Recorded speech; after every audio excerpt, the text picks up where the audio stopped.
तकरीबन मुझे कुल्लू डिस्ट्रिक्ट में आज तीसरा दिन है और तकरीबन 60 घंटे के करीब हो चुके हैं।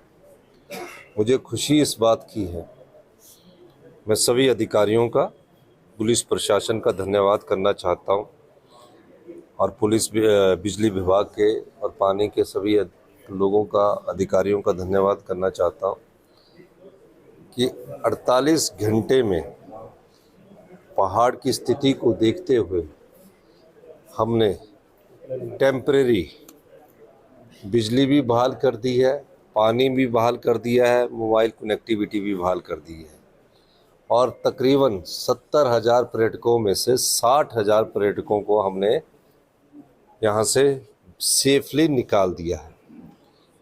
इससे पहले भी बाढ़ आई होगी और इससे पहले भी कई बार बिजली की बातें आपके यहाँ से होगी, पानी के।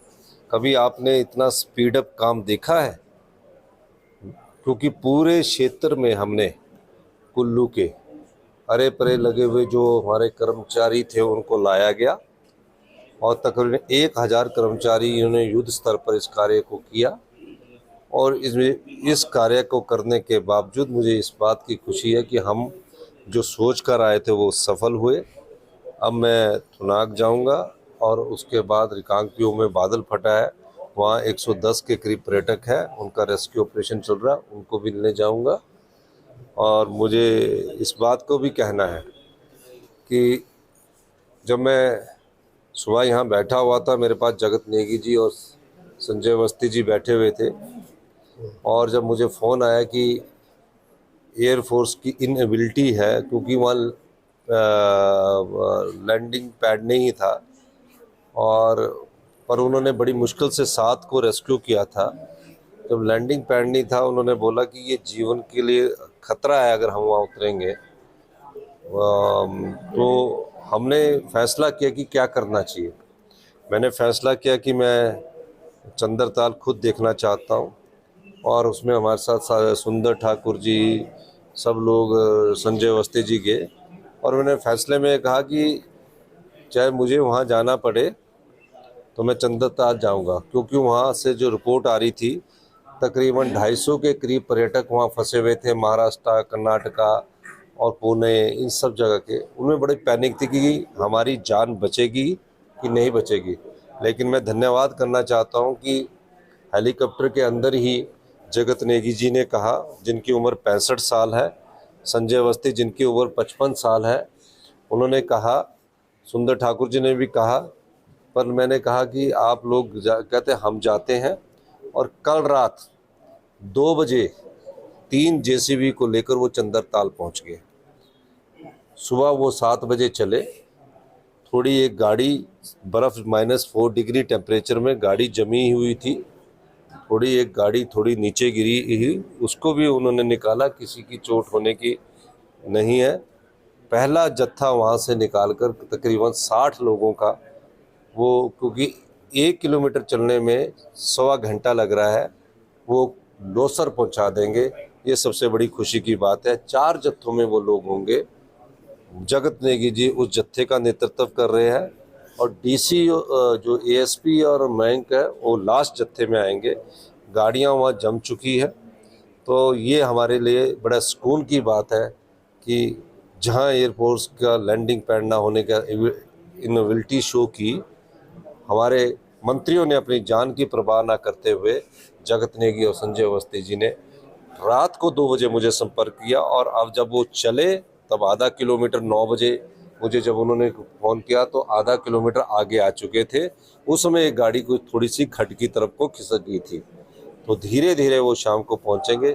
ये सबसे बड़ा रेस्क्यू ऑपरेशन हमारा है, जिसके लिए मैं दोनों मंत्रियों का तहे दिल से, जगत नेगी जी का और उनका धन्यवाद करना चाहता हूँ, जो जीवन में खेलकर, अपने जीवन पर खेलकर उन 250 पर्यटकों की जान बचाने के लिए बाहर निकले हैं। सर, सरकार की तरफ से सेंध में जो है राहत सामग्री और इस बात की है कि कुछ पर्यटक जो है वो अपनी गाड़ियां नहीं छोड़ना चाहते, वो वहीं रहना चाहते हैं। वो सोच रहे सड़कें ठीक होगी, लेकिन सड़कों को ठीक होने में काफ़ी समय लगेगा।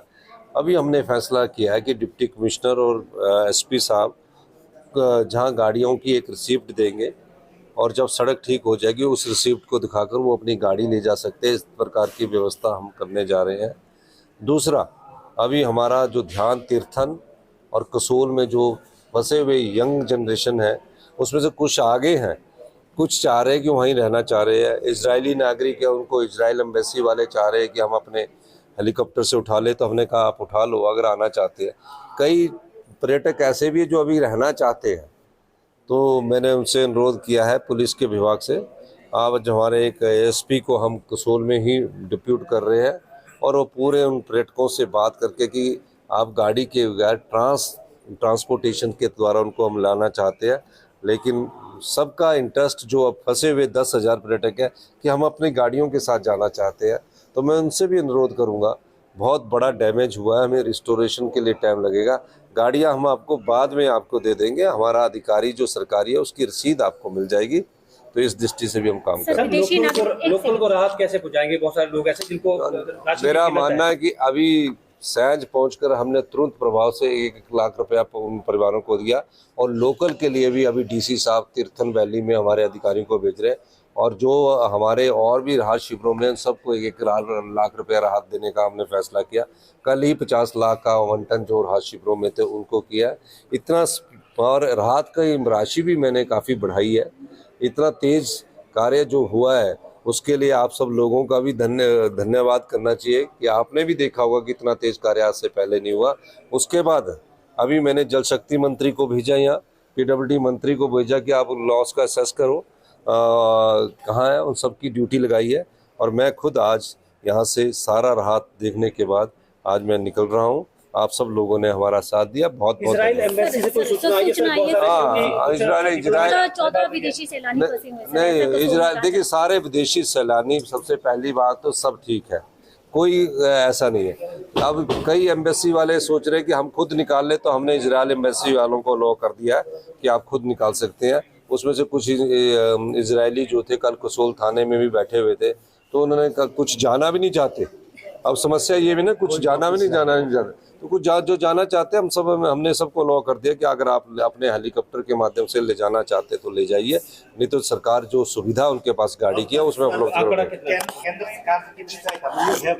देखिए अभी तो मेरे को सबने फोन दे के आश्वासन दिया है, अब मैं शिमला जाकर ही अंदाजा लगा सकते हैं कि कितना नुकसान हुआ। उसके बाद हम इंटरिम रिलीफ के लिए उनसे बात करेंगे। अभी मुझे इस बारे में कोई जानकारी प्राप्त